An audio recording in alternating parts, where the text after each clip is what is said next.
Shifting our focus now to the tensions in South China Sea, where Chinese fighter jets reportedly simulated missile strikes on a British warship in Taiwan Strait. In a Times UK report, the British Navy has revealed new details about its operations in the Taiwan Strait and the South China Sea early this month.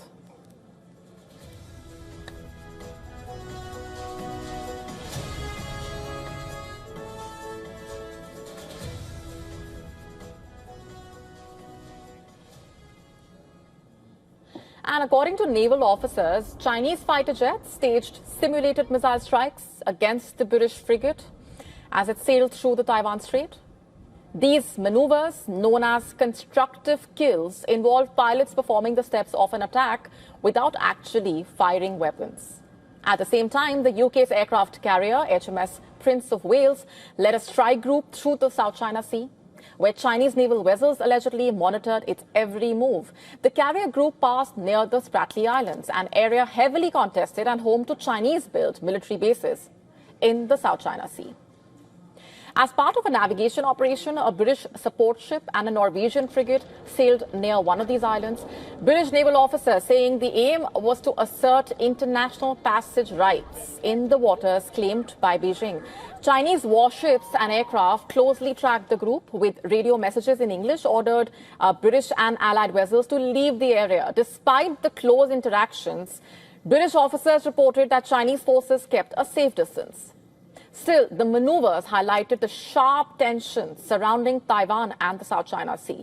China, remember, regards Taiwan as an integral part of its territory and regularly conducts air and naval operations across the strait.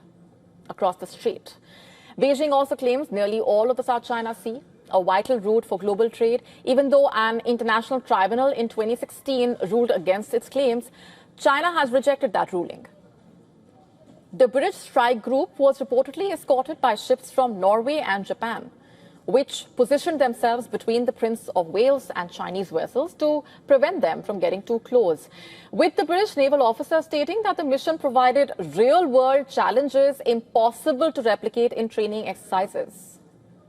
The PLA's Eastern Command accused the UK of provocation after the warship sailed through the Taiwan Strait, the encounters underscoring how the waters around Taiwan and the South China Sea remain a flashpoint where each movement continues to be watched closely. France is in a deep political mess. Newly appointed Prime Minister there, facing strong headwinds. We know what you're thinking. It's a deja vu. The job is tough, definitely, but it seems like there is no way out right now, from the public outrage on the streets to the political deadlock in the parliament. His rather short time in power has been highly tumultuous already. Just 20 days since taking power, the threat of a confidence motion is looming on him.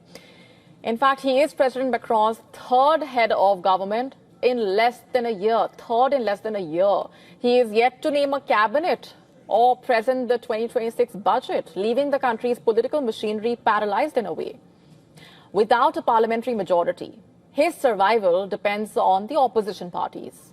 The populist right National Rally and the Socialists have both warned that they will bring him down. In fact, he faces the same task that his predecessors failed at, bringing the country's budget deficit down to 3%. That currently stands at 5.8%. The political rivals are dragging him in different directions. The Socialists want higher taxes on the rich. The party leader has issued a final warning saying unless he changes course, his party will vote to remove him. And on the other end of the political spectrum, Marine Le Pen's National Rally also taking a strong stance. It is demanding a total break with Macron's pro-business policies and tougher immigration curbs. Now, if the Prime Minister bends to these demands, he risks losing the support of Macron's own centre-right coalition. Not just that, he is also facing a personal scandal. A teachers' union has filed a lawsuit accusing him of lying about his university qualifications. His official CV claiming a master's degree in public law, but records suggest he never completed the course. And the Prime Minister has called it a false controversy, insisting that he is being targeted because of his lower middle class background. Still, he has quietly changed his CV to say he studied public law rather than graduated. He now has two options, basically. Find a way to steer France out of this political mess or take the fall, just like his predecessors did.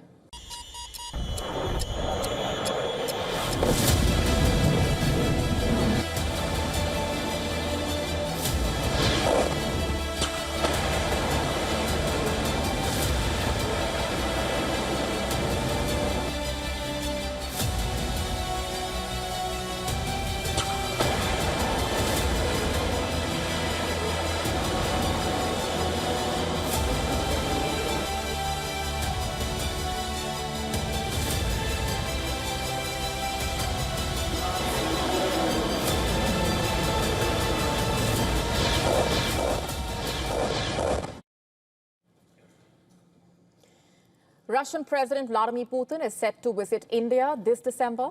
And ahead of that high-stakes summit, Moscow is turning the spotlight on one of the strongest symbols of the defense cooperation between the two sides, the BrahMos missile.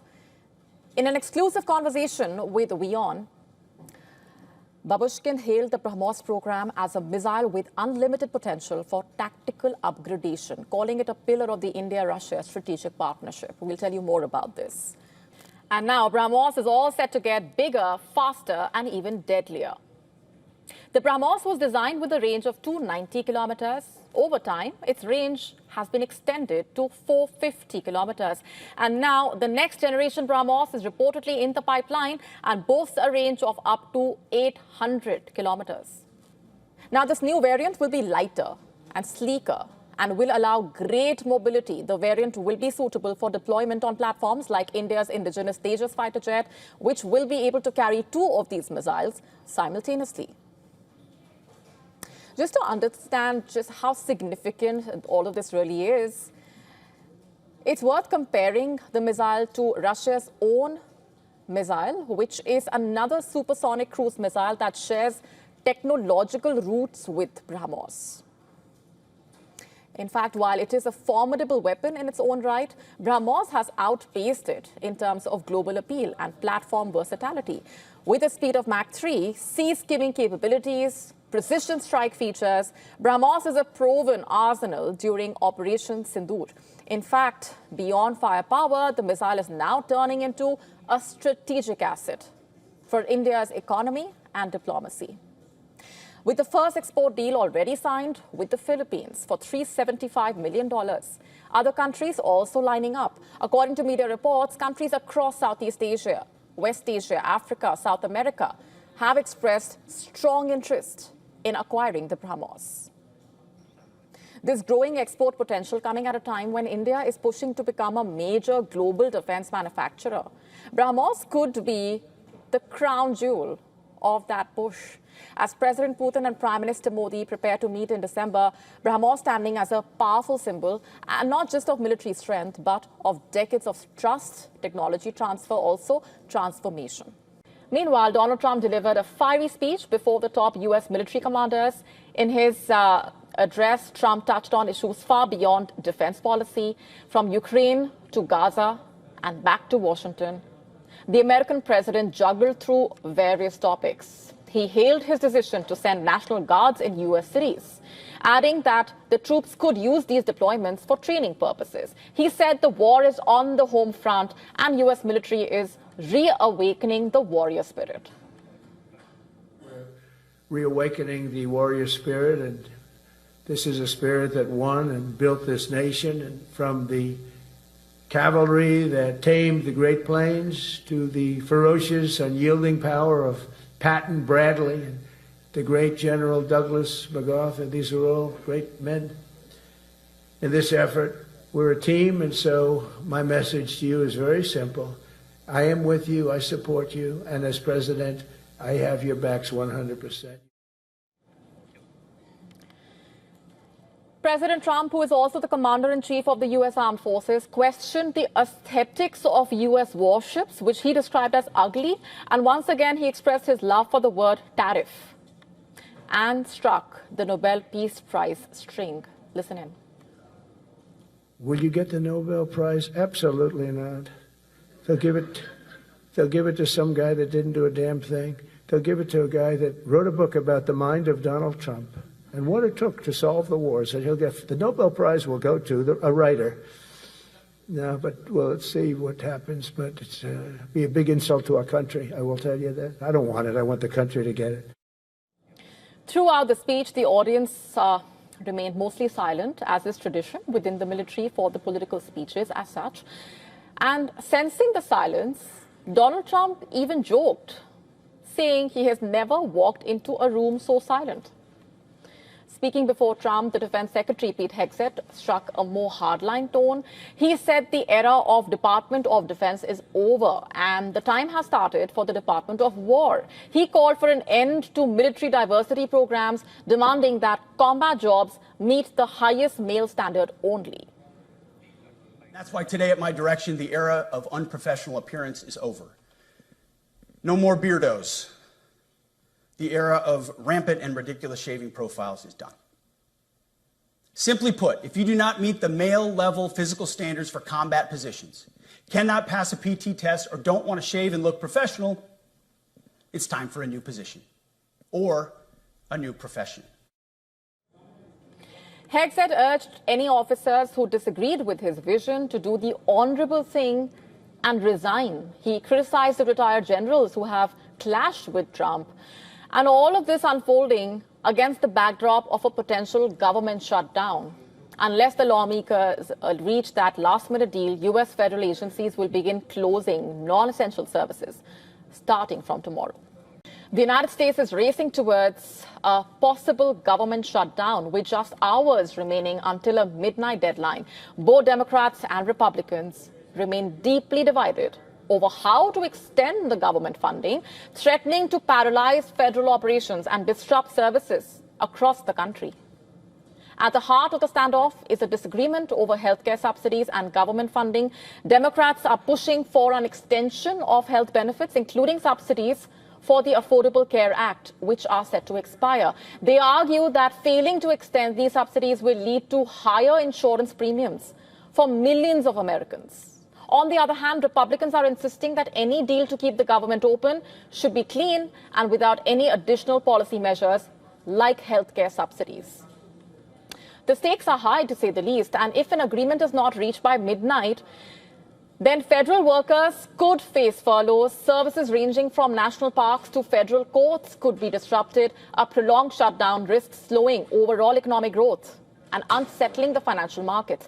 Beyond the economic impact, a shutdown could also erode the public trust in the government, creating long-term challenges for political leaders on both sides. In the Senate, the Republicans are pushing for a short-term funding resolution that would last until November 21, basically.